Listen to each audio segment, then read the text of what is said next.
up? What up? What up? Welcome to Educational Boxing Talks with your host, Cedric Benn. For those of you, if this is your first time tuning in, I've been a high level amateur boxing coach for the past 17 years. I've had numerous national champions, a few boxers that have had success at international competitions. Currently an assistant coach with Team Canada, and I currently have three of my boxers that started out with me are currently training with the Canadian national team. Just to give you a little bit of my background. All right, let's get right into it. Francis Ngannou versus Tyson Fury, and I'll give you a little table of contents on how we're going to go through the show today. So first, I'm going to start with the scorecard, and hopefully you have your scorecard so we can compare them. Because I always ask people to bring your scorecard and not just simply your opinion, bring your scorecard and an explanation. All right. So first we're going to talk about the scorecard, and then we'll talk about some more details about the fight, and then we'll talk about the future for each fighter. So starting off, this fight did not go as expected. Nobody expected it to go this way. We'll get to the scorecards first. So the official winner for the fight was Tyson Fury. The official scorecards were 94 to 95. One judge actually had it for Ngannou. The two other judges had it 95 to 94, and the other judge had it 96 to 93 for Tyson Fury. And I also scored it 96 to 93 for Tyson Fury. Now here's the thing. I already know what everyone's saying, and this is the common thing. And this is kind of what happened in the Devin Haney and Lomachenko fight. For everyone that did not score the fight, everyone that didn't score the fight, 99% of them are going to say that Francis Ngannou won the fight because he won the story of the fight. Not the actual boxing match, but he won the story of the fight. So let's get into it. What I thought was going to happen was that Francis Ngannou was actually, sorry, we got to rewind that. We'll get into the scorecard first. So first round, Fury came out with a big right hand right off the bat, try to take him out, but Ngannou was not having that. So the first round I gave to Tyson Fury because he did land two good right hands. Francis Ngannou, he actually looked in that first round. Surprised me that he actually looked good like a boxer. I was not expecting him to come out looking that good. Still give Tyson Fury that first round for landing two significant right hands. The second round, Tyson Fury simply outboxed him in that second round. There's nothing specific, nothing special about it, but Fury outboxed him in that second round. The third round is when things started to change. To my surprise, Ngannou, sorry, I shouldn't say to my surprise, because we all knew Ngannou had that power, but this early, Ngannou dropped Tyson Fury in that third round with a left hook.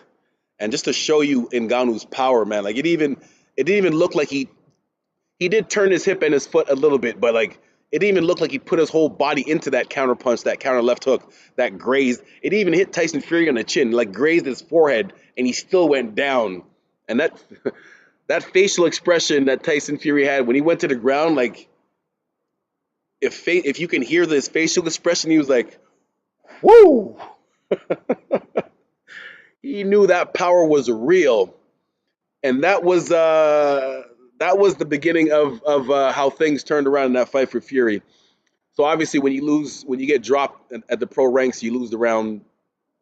You automatically lose the round unless you come back. But Fury didn't come back in that third round. He survived it, but he didn't come back. In the fourth round, gave it to Francis Ngannou. So right now, after 4 rounds, the score is tied because the first two, actually, Ngannou's up by 1 point because the knockdown counts as two. The fourth round I gave to Francis Ngannou. Tyson Fury was borderline scared, which is crazy because Tyson Fury fought Deontay Wilder, who we all know is one of the hardest punchers ever, and got up and did that to him. So the body language that Tyson Fury was showing in that fourth round was that, this Ngannou guy has some serious power. But like I said, it should not have surprised him because he's faced guys with that type of power before and was able to come back. The next 3 rounds, this is why I encourage people to score fights, because when there's close rounds that could have went either way, you need to give specific explanations of why you gave it to one person. All right, so the next 3 rounds, round 5, I gave to Tyson Fury, jabs and boxing. Ngannou was hesitating too much in that 5th round. Like, he was looking for one big bomb. He was coming forward. He was coming forward and had good stance and everything, but he was waiting too much to land one big bomb. Tyson Fury's pop, pop, pop. Now, of course, power punches count more than just jabs, but it was not effective aggression by Ngannou. Like, they weren't. If those power punches were actually landing, it would have had the same effect that dropped Tyson Fury in the 3rd round. Right? So even though Ngannou was coming forward, and I was going for Ngannou too, by default. I was going for him too, but I could not give him that 5th round. Jabs and boxing. Ngannou hesitating too much. Round 6. My specific notes for round 6 was that Ngannou had no answer for the jab. Jabs, Fury was using his jabs to keep Ngannou at bay, not so that he wouldn't get hit with no bombs.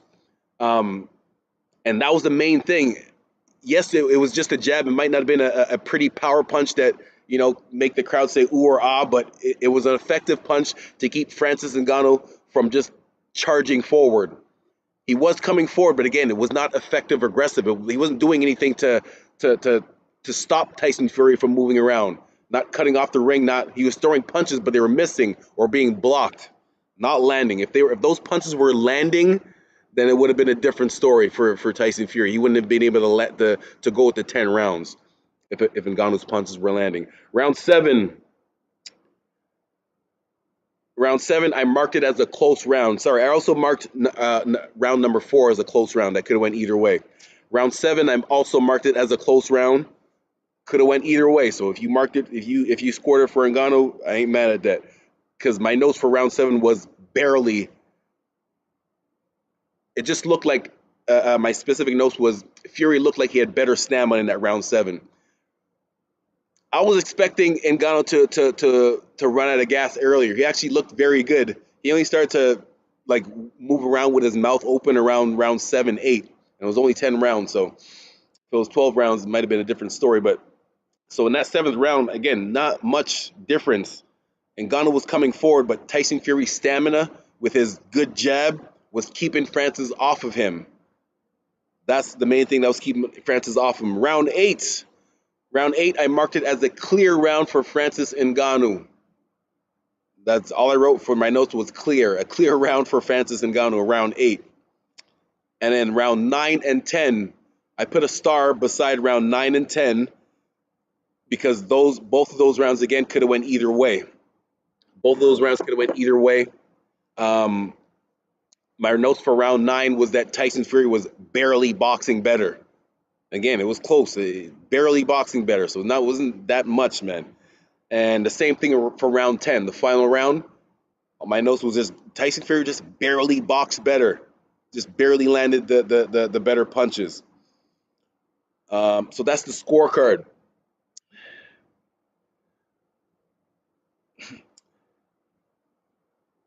It wasn't so as I expected. Francis did get tired towards the end of the fight because MMA fight 5-minute rounds is 25 minutes. This was 12 3-minute rounds is 36 minutes, so it was only 10 rounds, so it was really only a half an hour. So still 5 minutes longer than he would, and boxing is different movement, so you just breathe differently. So I thought Tyson Fury was going to be able to take over when Francis got tired, but that was not the case. What I believe happened was that when Tyson Fury felt that power, that made him change his mind about the game plan. Which is crazy to think because he fought Deontay Wilder and got up from him. But I think the difference with Ngannou is that Tyson Fury could not manhandle Ngannou because they weighed the same size. Ngannou, I think Fury weighed in at 277, Ngannou weighed in at 272. So Deontay Wilder only weighed like 215 pounds. So even though he had rock your world type power, he couldn't move you around. So Tyson Fury could, if he wanted to, like he did, would just use his size and kind of lean on him, kind of move you around. He tried to do that with Ngannou. He tried to lean on Ngannou. Ngannou, who was a world class wrestler, UFC wrestler, he grabbed him, was like, no, you're not doing nothing. Get off me. So that the physicality factor that Tyson Fury usually has over his other opponents was absolutely not there at all against Ngannou. Ngannou was not getting pushed around at all. He felt right uncomfortable on the inside. So the way, like I said, he could not he cannot bully Ngannou the way he does with the other guys. Going back to the effectiveness of the punches when you talk about jabs and power punches. When it talks about jabs and power punches, again, I said this a bit earlier. Obviously, power punches count more than this jabs if you're comparing one to the other.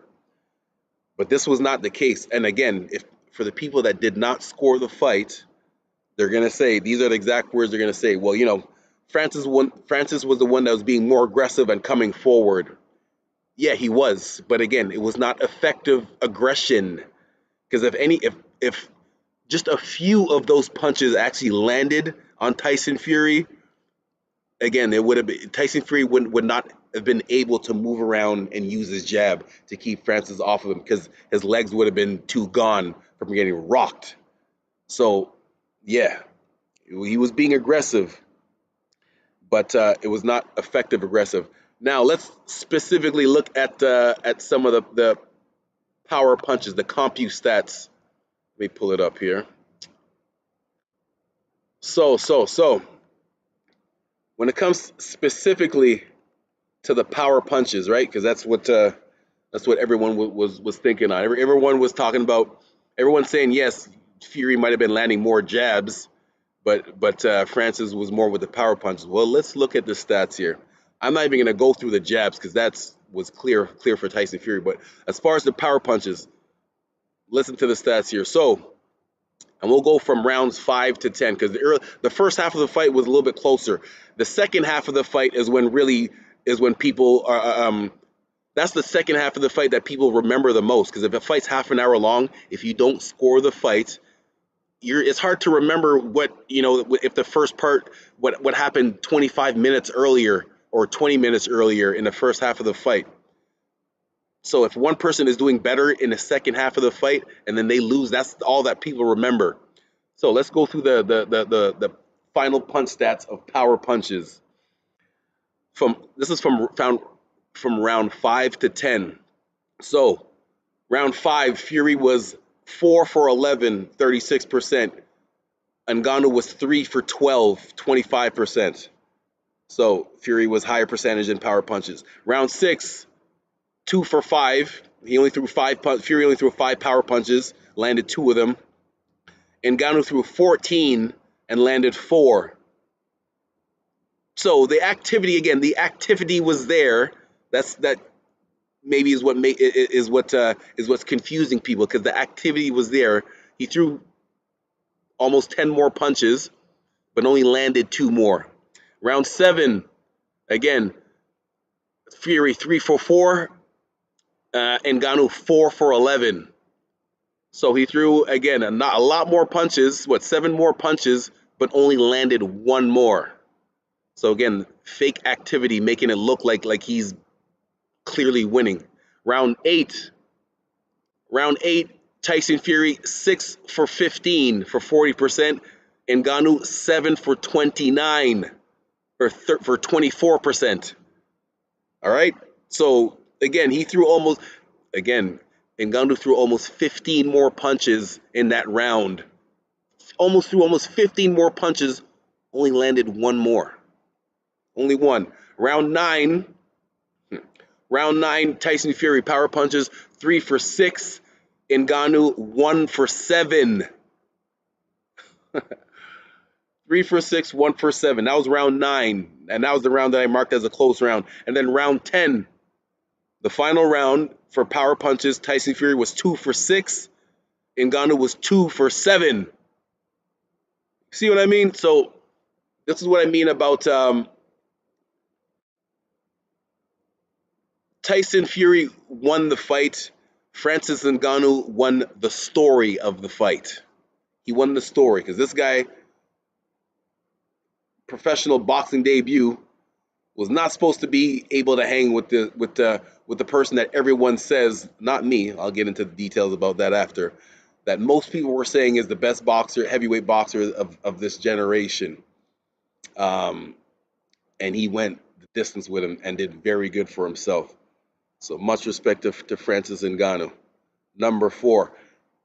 And just little things that the casual fan might not be able to see, but the coach's eye, if you've been boxing for a while, these are little things that you can see how Ngannou was in Fury's head.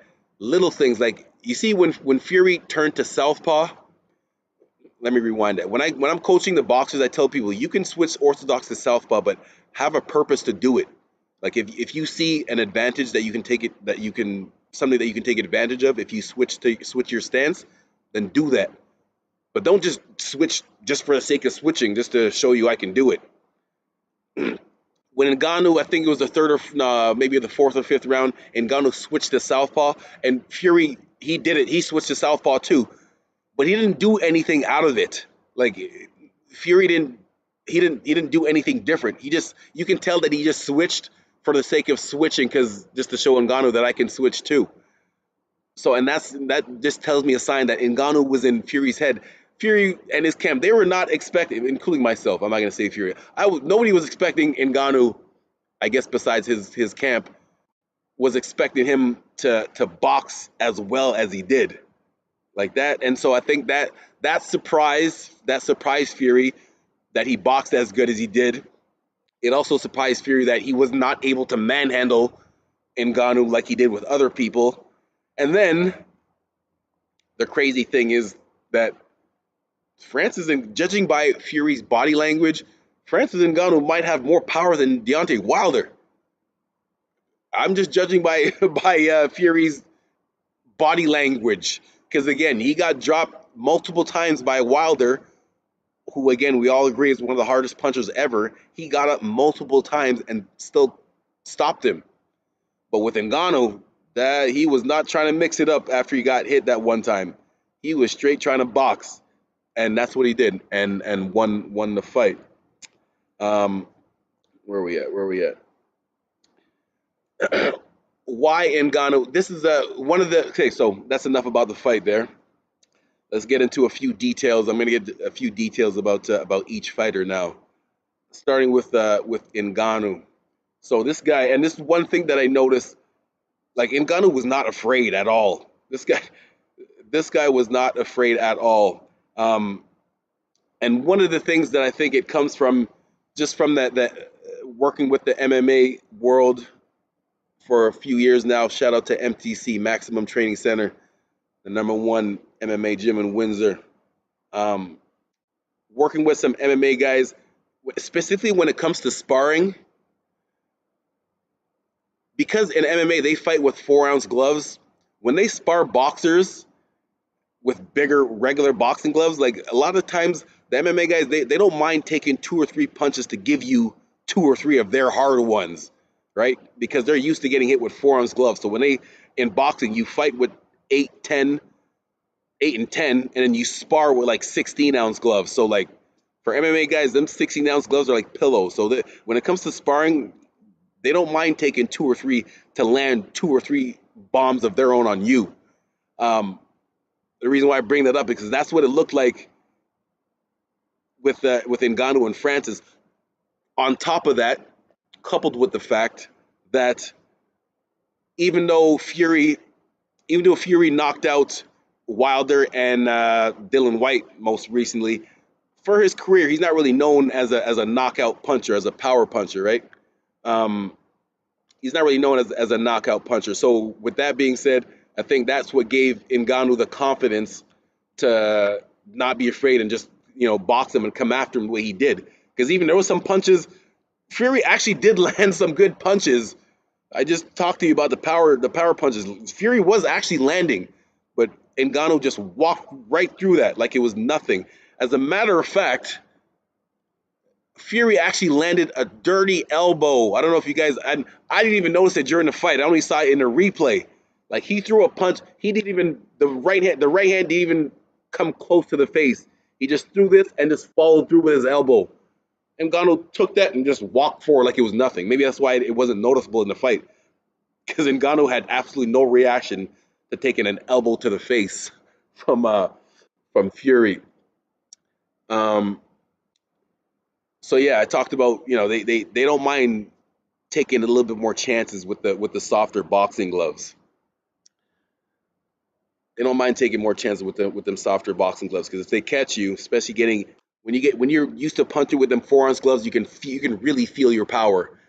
The boxing gloves with the little extra cushion, right? You still feel your power if you're used to punching, but like when you're wearing them 4-ounce gloves, like you could literally feel your knuckles going through. So yeah, that's the advantage that the MMA guys have. Um,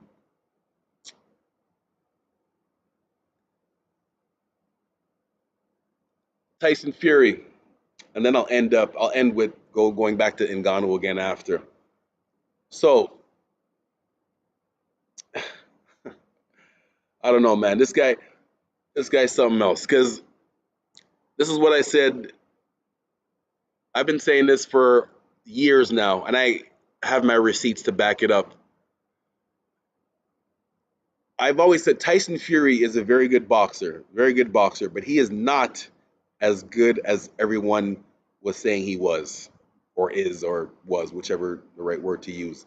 Not as good as everyone. I didn't put him on the same pedestal that everyone else was putting him on. And I've explained this many times. I'm not just saying this because of the fight now. Shout out to my boy Jesse. Shout out to Mike. Shout out to Vince. Those guys are my receipts. I can bring them on and have them prove that I've been saying years ago that this Tyson Fury guy is not as good as everyone says he is. He didn't even fight the best of this generation. That Klitschko win, Klitschko was 39 years old with gray hair. 39 years old with gray hair is when Tyson Fury beat him. Okay? That was not in someone's prime. I'm sorry. So I don't even count that win. And then the next one was the trilogy against Deontay Wilder. Tyson Fury needs to thank Wilder, because Wilder is what made Fury's career. That trilogy is what made Fury's career. Now, think to yourself, what skill level like is Deontay Wilder at? Like where do you rank Deontay's skill level as far as all the, looking at all the boxers in this generation or previous generations? Most people are going to tell you that Deontay Wilder does not have a high skill level, even though he has life-altering power in his hands, life-altering, change-your-mind type power in his hands. The skill level is not all there. And this is the Tyson Fury's second best win. So with those two wins right there, I said, why is everyone calling this guy the best boxer of this generation? And people were already saying like we don't even need to see the anti-Joshua fight or the Usyk fight, because we already know Tyson's the best of this generation. I was like, what are you guys talking about? No. So anyways, I was one of the only people that was not surprised at sorry, not surprised. I was still expecting Tyson Fury to win the fight, but not surprised that he kind of performed under what everyone was expecting him to do. So where does he go from here? And there's no excuses, because I already hear everyone saying, well, he must have not took this fight seriously, or he obviously didn't train as hard. No. Tyson Fury was quoted as saying he trained, I wrote it down, he trained 12 weeks, 4 months for this fight. So he was ready. Sorry, 3 months. He trained 12 weeks for this fight. So he was ready. He said he took this fight seriously, especially knowing that he already had a fight signed to fight Usyk in December. Like, he was so confident that he was going to win this fight that he already signed his contract for the next fight in December. There's people saying the excuse that Tyson Fury had a year off No, no, no, no. That's not an excuse. You want to know why? Because Ngannou had 2 years off, and he was coming back from knee surgery. This guy, and he's not even a boxer. Oh my God, I can't believe this. Nah, no excuses, man. I don't care if he had a year off. This guy Ngannou had 2 years off and coming back from knee surgery, and this is his pro boxing debut. Nah, nah, nah, no excuses. Listen, Tyson Fury, he was so embarrassed at his performance. This guy didn't even show up to the post-fight press conference. He didn't even show up. Now, there are cases where people, it's acceptable not to show up. Like, if you get knocked out badly, or if you get knocked out, or if you just get beat up really badly, people would understand you didn't show up to the press conference because you got to go to the hospital. Makes you all right. But just from a regular loss, this guy didn't even show up to the post-fight press conference. That just shows you he was embarrassed by his performance, and he wasn't trying to face that fire of questions on how did you look like that against a guy in his professional debut. So anyways, yeah. So where does Francis go from here? Man, if I was him, if I was Francis, I would throw up two middle fingers to Dana White. Be like, yeah, see what I did? Yeah, you want to pay me $300,000 for my championship fight in the UFC? I just got paid $10 million for my championship boxing match. Yes, you heard it right. Francis Ngannou's UFC contract, super heavyweight champion of the world, the top guy, the top heavyweight, the biggest, strongest guy in the sport. He got $300,000 for his UFC fight. He got $10 million for this fight with Tyson Fury. Why the hell would he go back to MMA? And I got love for MMA. Much respect to the whole MMA. They train hard just as much as the boxers.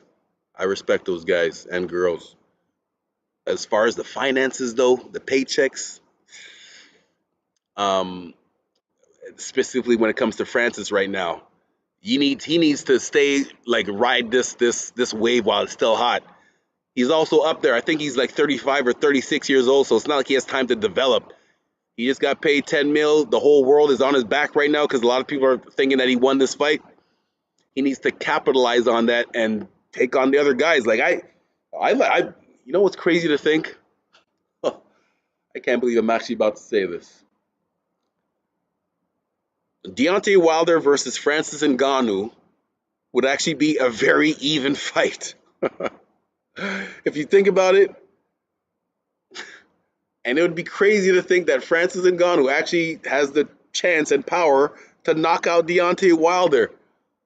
That would be crazy. That would be crazy. And the reason why it would be so exciting is because it would be power versus power. Power versus power. And it's about who's going to get caught first. For real. Because I don't know. I haven't watched Ngannou's whole UFC career, but I don't know if he's been knocked out or if he's got hurt and been able to weather the storm and come back. But yeah, that would be very interesting. To be honest with you, I don't think Tyson Fury is going to take that rematch. Even though the whole boxing world and MMA world was going to tell him to do it, the risk is not worth the reward. Because the reward, if he wins the fight, people are going to say, well, that's what you're supposed to do the first time. Right? You probably just didn't train hard and da-da-da. They'll make excuses for him and say, yeah, that's what you're supposed to do. But if he loses, worst case scenario, gets knocked out. Whoa. That's what I mean by the risk is not worth the reward for Tyson Fury to take that rematch. He should, to make it right. Because this was, and that's the other thing too. I hear a lot of people saying that this was an embarrassment to boxing. No. This was an embarrassment to Tyson Fury. This Terrence Crawford, Canelo, these guys had nothing to do with this with this fight here. Don't put this on them. They had nothing to do with this. This is all Tyson Fury. You guys, yeah, not me. You guys put this Tyson Fury guy as the best fighter of this generation and one of the greatest fighters of heavyweights of all time. You guys said that. You guys, and then you saw what happened last Saturday. So Now, with that being said, I still did have him winning the fight by 3 rounds. Um, but by boxing skills, not by fighting, but by boxing, right? So there you have it. That is my take on the big heavyweight clash from last Saturday, Tyson Fury versus Francis Ngannou. It's going to be very interesting to see. Like I said, man, if I was Francis Ngannou, I don't know what his. I know he's still signed to the PFL. He's not UFC anymore. He's with the PFL. I don't know. If I was him, I'd take my 10 million and buy myself out of that PFL contract. And that's the other thing too. People say this looks bad on boxing. No, no, no. You know who this looks bad on? Looks bad on Dana White. Because now all the MMA guys are gonna try to call out, which they have been, gonna try to call out boxers. That guy Sean O'Malley, I think that's his name, the guy with the colorful hair. He's a pretty popular guy, right? I've seen him calling out Gervonta Davis. I'm pretty sure they're around the same way. He was calling out Gervonta Davis. So I don't know. That's the thing though. See, the only reason why this fight happened is because Francis Ngannou was not signed with the UFC anymore, so he can do whatever the f he wants. UFC guys, you gotta go ask permission, and I don't know if Dana White. It depends how much money is there, because like Dana White, they're gonna be taking most of that money. You know that Conor McGregor fight. Conor McGregor made like 100 mil. Dana White took 40% of that. 40% of that mil, because McGregor was still under UFC contract. So all you UFC guys calling out the boxers, I don't know. You gotta have to go talk to your boss, because he's gonna be taking a big chunk of that money. Um, so yeah, there you have it. Once again, much respect to Francis Ngannou. Yeah, yeah, yeah. If you haven't done it yet, please press the like button and subscribe to. Shout out to the Talkin' Fight Network, the other great boxing YouTube channel. Make sure you subscribe and like their channel too. All right, I'm out. Peace.